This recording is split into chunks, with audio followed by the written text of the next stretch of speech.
So how do I identify unhealthy patterns in my current relationships and make change if I need to? Sometimes relationships aren't healthy, and sometimes people can stay stuck in bad relationships.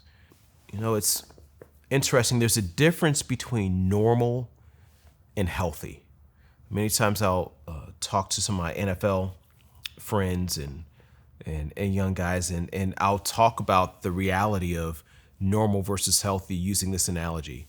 As a receiver, in the beginning of the year, when I start catching the ball, over time I start getting, my knuckles will swell and I start building callus on my hands because of the constant friction on my hands day in and day out. And at first, the first couple weeks are the hardest because you feel everything.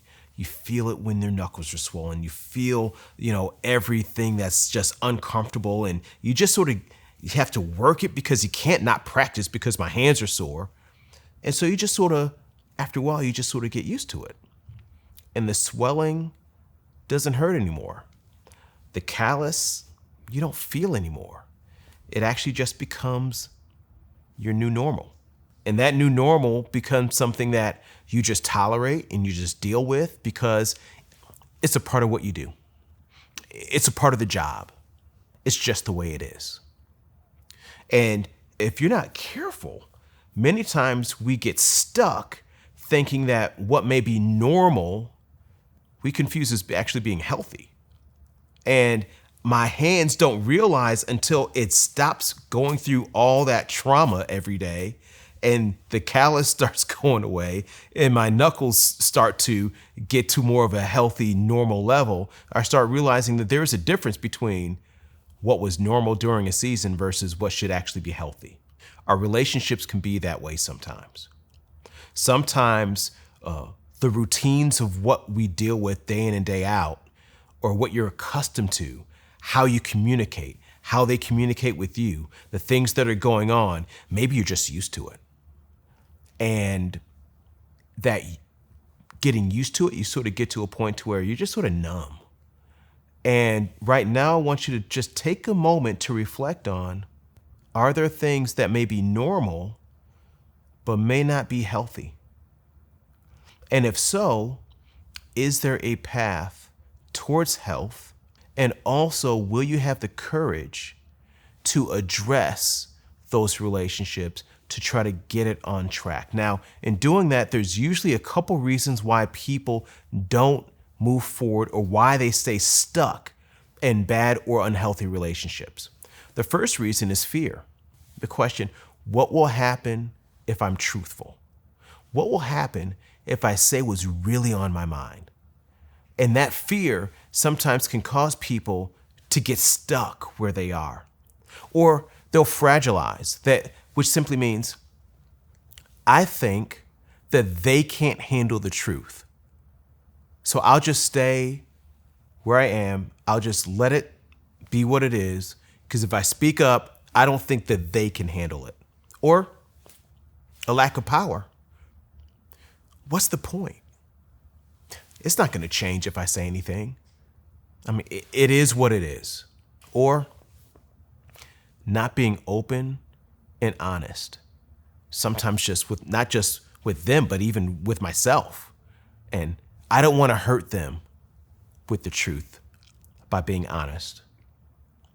Sometimes it's low self-esteem, a deep-seated belief that I don't deserve any better than I have. Some people have a fear of loneliness. I'd rather have this than nothing.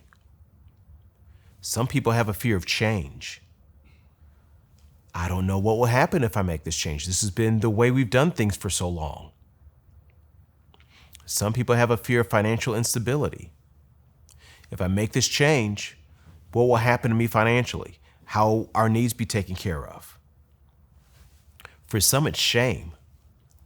If I address this, what will people think of me? Some people actually think also, and this is normal, accepting that good enough is good enough. Hey, it's better than what some other people are going through. So I should be able to just at least be content with good enough. Some people actually feel guilty about not being happy. And there's a difference. We're not talking about nitpicking on whether or not that person is perfect or thinks that. We're not talking about that, but we're specifically talking about, are the relationships healthy? And if they're not healthy, why? And am I equipped and do I have the language to address it? So I want to make sure that the relationships around me are equipping me towards the things that I'm passionate about, towards my goals, towards my dreams. And the people around me should be wind beneath my wings, not people that are literally weighing me down from accomplishing that. Some people may have situations where you stay in your situation for the sake of the kids, or you think that what's going on is just normal, or sometimes we can minimize the situation. It's not really that big of a deal. The steps towards making choices that are healthy are essential. Know what you need. Communicate clearly. Decide on the cost versus the worth of what you're going through. And sometimes we have to just make the decision on, who do I need to cut? Who are the energy zappers or the energy drains? See, people are one of two things. They're either a drain or a fountain. And you can easily find out quickly which one it is. When the phone rings and you see caller ID and you see that name, is it I get a chance to talk to this person? Or is it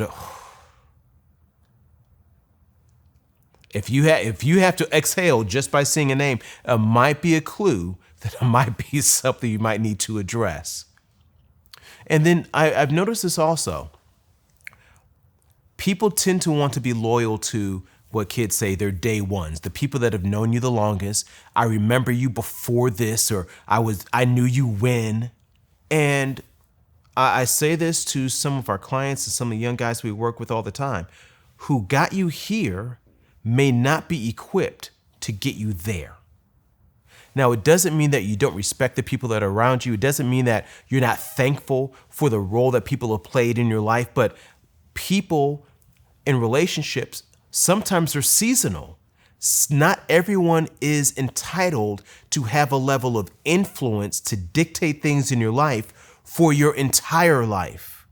So as you're thinking about where you are and where you want to go and who is equipped to help me with the goals that I have, I need to be mindful that the people that are around me are more fountains and not drains, and that they're equipped to really help me with those goals and not the ones that are pulling me away from them.